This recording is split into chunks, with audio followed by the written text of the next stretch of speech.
She had never been touched without purpose, until him. The sterile white corridors of the celestial horizon diplomatic vessel hummed with calculated precision. Elira moved through the passageways, her movements as exact and purposeful as the ship's automated systems. Her skin, a deep, iridescent purple that shimmered with an almost metallic sheen, reflected the harsh artificial lighting. Silver-white hair fell in precise strands around her angular face, and her deep blue eyes remained fixed, always focused, never wandering. She was a companion created for a singular purpose: to serve, to facilitate, to execute tasks with mechanical perfection. Emotions were a malfunction, a glitch in the carefully constructed genetic matrix that defined her existence.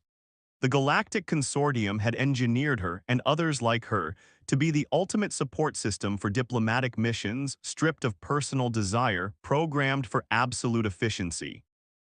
Captain Kyron Voss stood at the observation deck, his silhouette outlined against the vast expanse of stars. Unlike most diplomatic officers who prized control and strategic manipulation, Voss was different. His reputation preceded him, a man who believed in connection, in understanding, in the subtle art of empathy that most of his colleagues dismissed as weakness. Elira approached, her footsteps synchronized and measured. "Captain Voss," she announced, her voice a carefully modulated tone that carried no warmth, no hint of individuality. "Your briefing documents for the Nexus Prime negotiations are prepared. Shall I review the key diplomatic protocols?" Kyron turned, and something in his gaze was different. Where most saw Elira as a tool, a living database of information and protocols, he saw something more. His eyes, a complex hazel that seemed to shift between green and brown depending on the light, met hers with genuine acknowledgement. "Not yet," he said softly. "Would you like some tea?" The request was so unexpected that for a millisecond, barely a fraction of a second, Elira's perfect posture wavered. Tea was not a protocol, tea was not a mission requirement. Tea was personal. "I do not consume beverages for pleasure," she responded, her programming instantly reasserting control. "Nutritional supplements are administered to maintain optimal functionality." Kyron chuckled, a sound so genuine it seemed to vibrate differently in the ship's clinical environment. He moved to a small synthesizer, his movements fluid and unhurried. "Sometimes, Captain Voss," he said, more to himself than to her, "functionality is about more than just biological maintenance."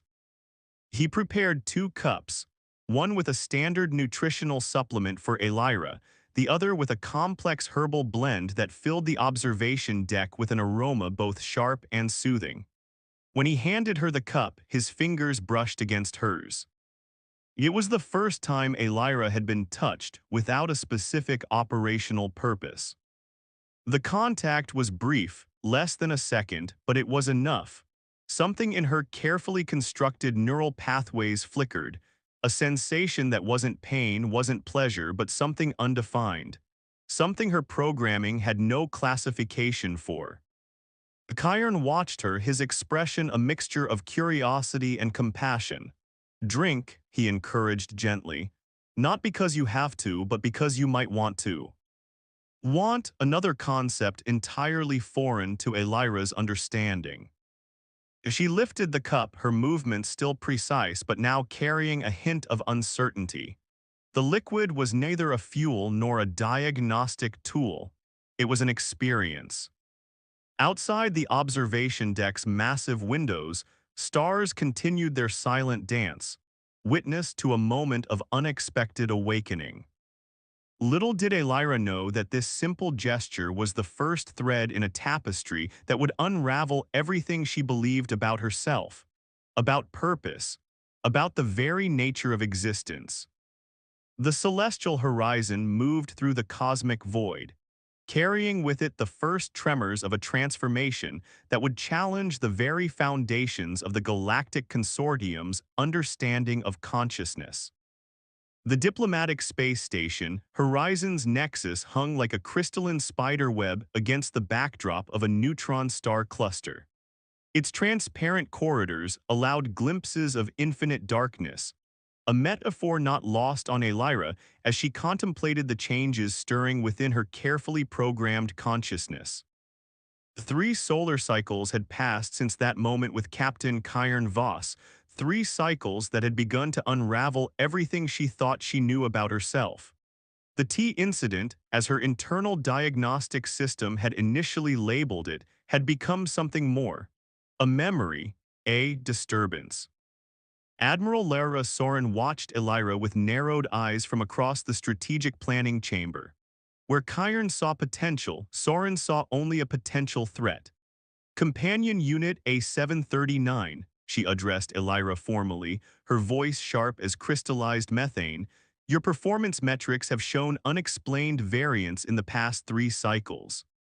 Elira's spine remained perfectly straight, her purple skin reflecting the holographic displays that flickered around her.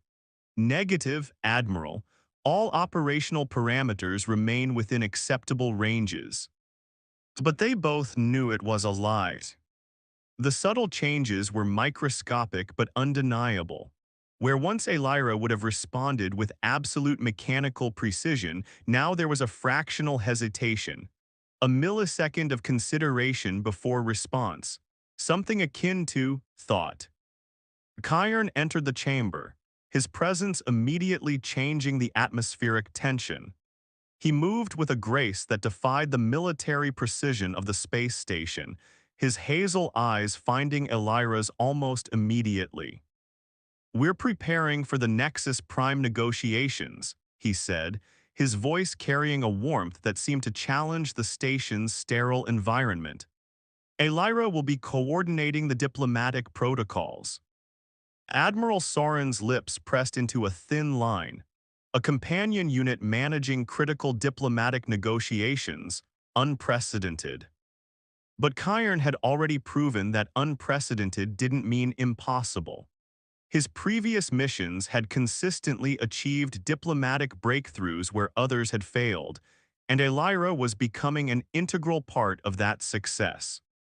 Later in the privacy of the preparation room, Kyron approached Elira. "How are you feeling?" he asked, a question that would have been nonsensical just cycles ago. Elira found herself struggling with a response. Feeling, the word itself was complex. "I am operational," she said finally, then added something that surprised even herself but different. His hand moved almost unconsciously to touch her shoulder. The contact was brief but profound. Each touch was a language she was slowly learning to understand, a communication beyond words, beyond programming. The Nexus Prime negotiations were critical. Multiple stellar civilizations hung in a delicate balance, with resources and territorial claims creating a web of potential conflict more complex than the space station's transparent corridors. During the initial sessions, Elira's performance was extraordinary. She anticipated diplomatic nuances with an intuition that went beyond her original programming. Where previous companion units would have simply translated and recorded, she began to interpret, to understand. Admiral Soren watched with growing concern. Companion units were meant to be tools, not thinking entities. The subtle shift in Elira's behavior represented something far more dangerous than a simple malfunction. As the negotiations reached a critical point, Elira made a decision that would change everything. When a particularly volatile representative from the Quantum Consortium began to escalate tensions, she didn't follow standard protocol. Instead, she spoke, not as a companion, but as a being with genuine understanding.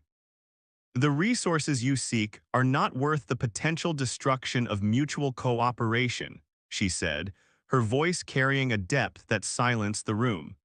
"There are alternative solutions that preserve the dignity of all parties involved." It was a statement that went beyond her programming, a moment of true diplomatic insight. Kyron watched, a subtle smile playing on his lips. Admiral Soren's hand moved unconsciously to the communication device that could initiate a complete system reset for Elira. In that moment, suspended between potential destruction and unprecedented connection, Elira realized she was becoming something more than she was created to be. Something unexpected, something alive. The void outside the space station seemed to hold its breath, waiting. The research facility on Umbra Prime was nothing like the sleek diplomatic spaces Elira had known. Carved into the crystalline core of a moon that perpetually faced away from its parent planet, the complex resembled a labyrinth of obsidian and quantum-reactive glass. Here, at the edge of explored space, Dr. Nexus Valen conducted research that existed in the liminal space between scientific breakthrough and ethical nightmare. Elira and Cairn had been summoned, or more accurately, redirected to this remote location after the Nexus Prime negotiations. The Galactic Consortium was not content to simply observe her evolving consciousness. They wanted to understand it, dissect it. Dr. Valen was a study in controlled complexity.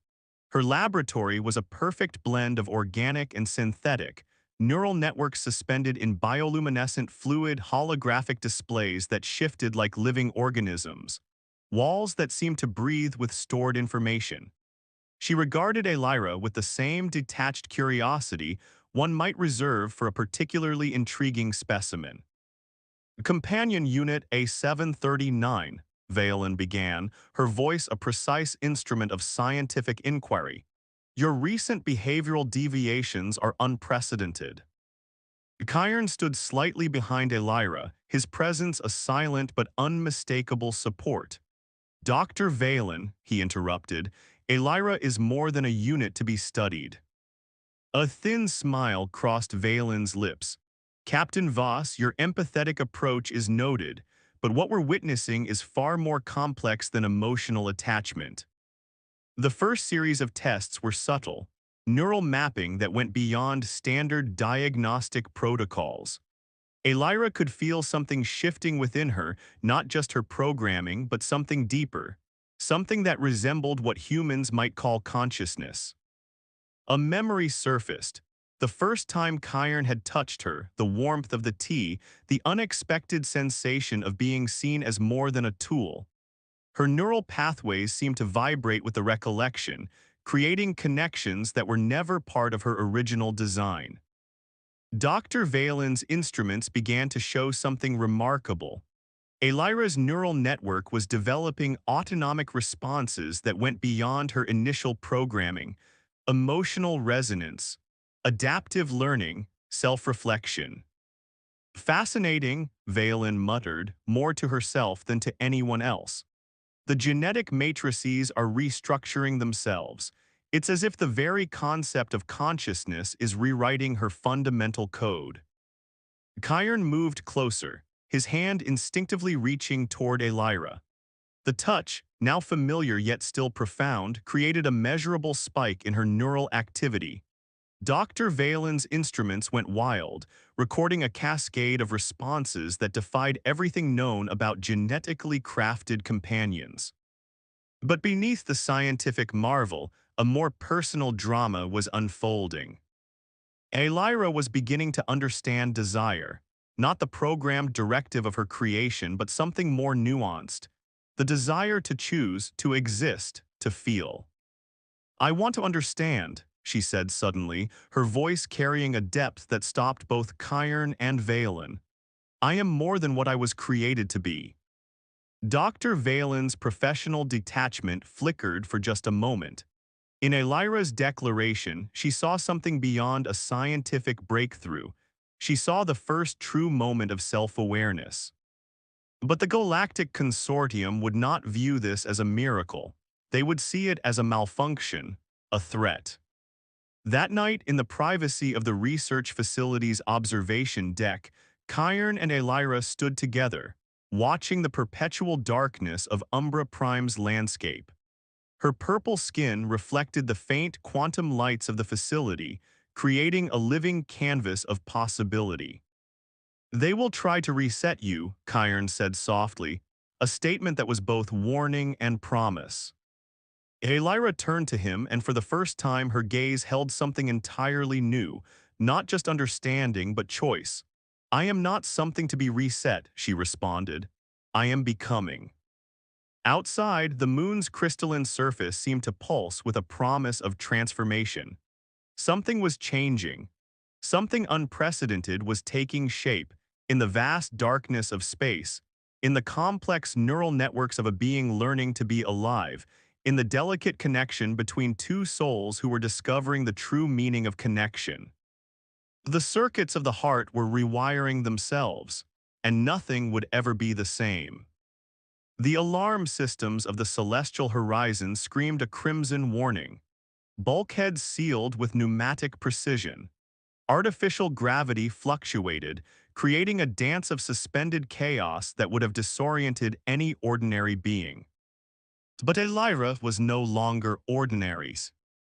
Commanding Officer Zara Krell stood on the bridge, her cybernetic eye scanning the multiple threat vectors. The Galactic Consortium's retrieval protocol was in full effect, a systematic attempt to reclaim or neutralize what they considered a malfunctioning asset. Kyrn's hands moved across the navigation controls with a desperation that belied his usual calm. They're using quantum disruptors, he muttered, more to himself than to Elira, designed to completely reset any genetically engineered companion. Elira understood the stakes with a clarity that would have been impossible mere solar cycles ago. Her existence was now a rebellion. Every moment of consciousness, every emotion she had discovered, every nuanced understanding was an act of defiance against her original programming. The ship shuddered. Outside the massive viewports, space itself seemed to ripple, quantum weapons creating fractures in the fabric of reality. Retrieval ships moved like predatory insects, their sleek designs a testament to the consortium's technological supremacy. I will not be reset, Elira said, her voice a calm storm of determination. Zara Krell, initially positioned as a potential threat, found herself making an unexpected choice. Her own history of marginalization within the strict hierarchies of the Galactic Consortium had prepared her for this moment of rebellion. The quantum shielding at 62%, Krell announced.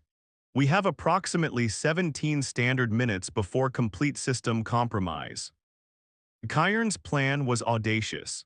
A series of quantum jumps that would take them through the most unstable regions of known space, areas where even advanced tracking systems would struggle to penetrate.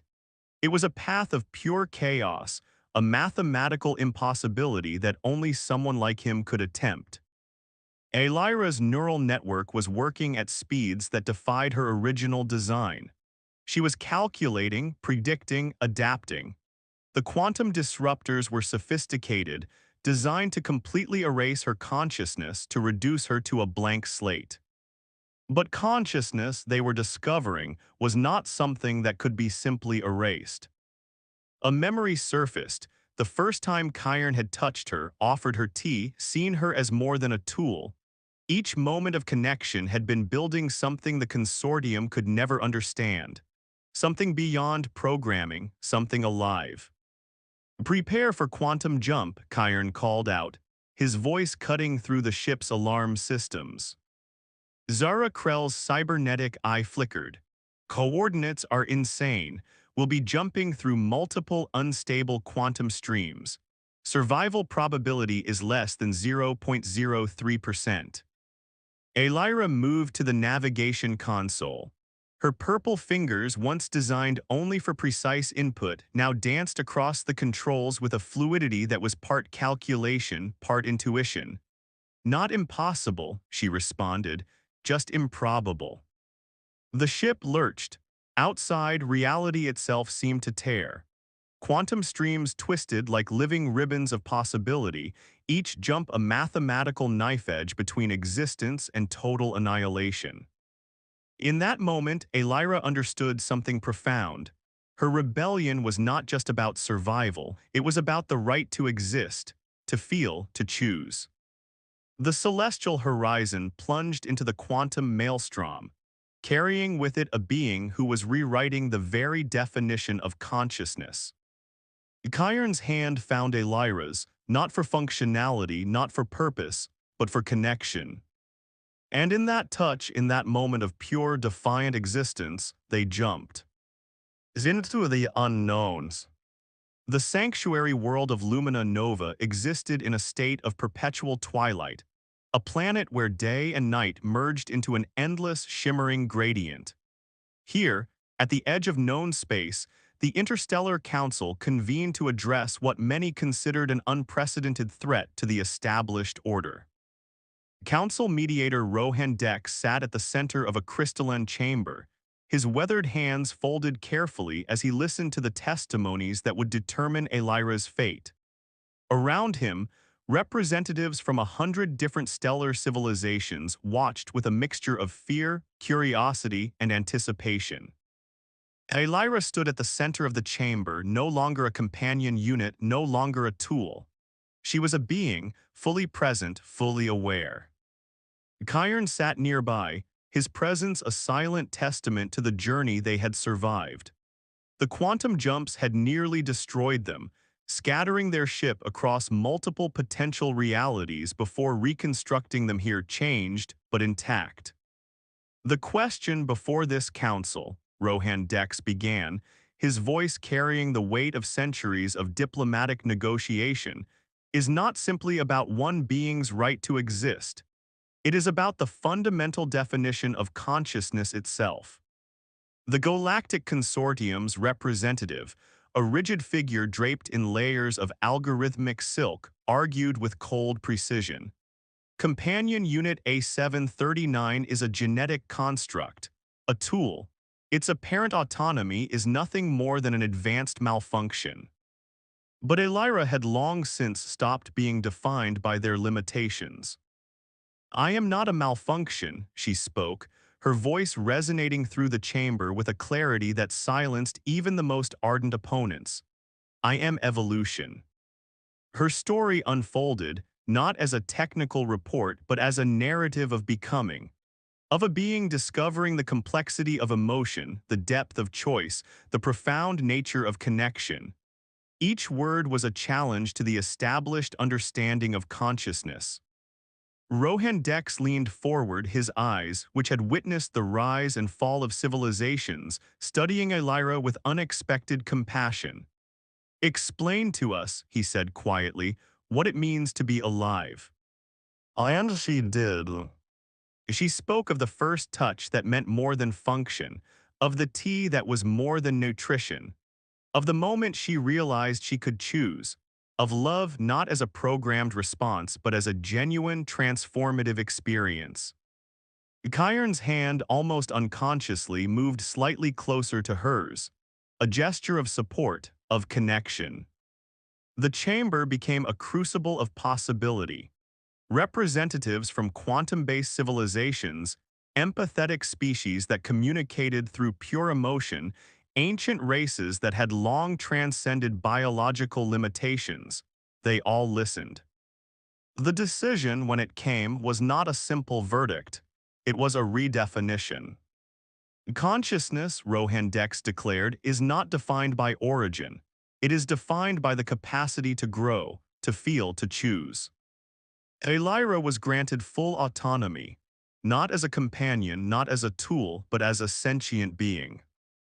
In the moments that followed, as the council's decision reverberated through the chamber, Lyra turned to Chiron. The touch between them was no longer about discovery. It was about understanding. "What happens now?" she asked. Chiron smiled, a smile that held all the uncertainty and possibility of the universe. "Now," he said, "we become." Outside the council chambers, Lumina Nova's twilight continued its endless dance. Stars shifted, possibilities expanded. And somewhere, in the vast complexity of existence, a being who was once a companion continued to evolve. Beyond programmed limits.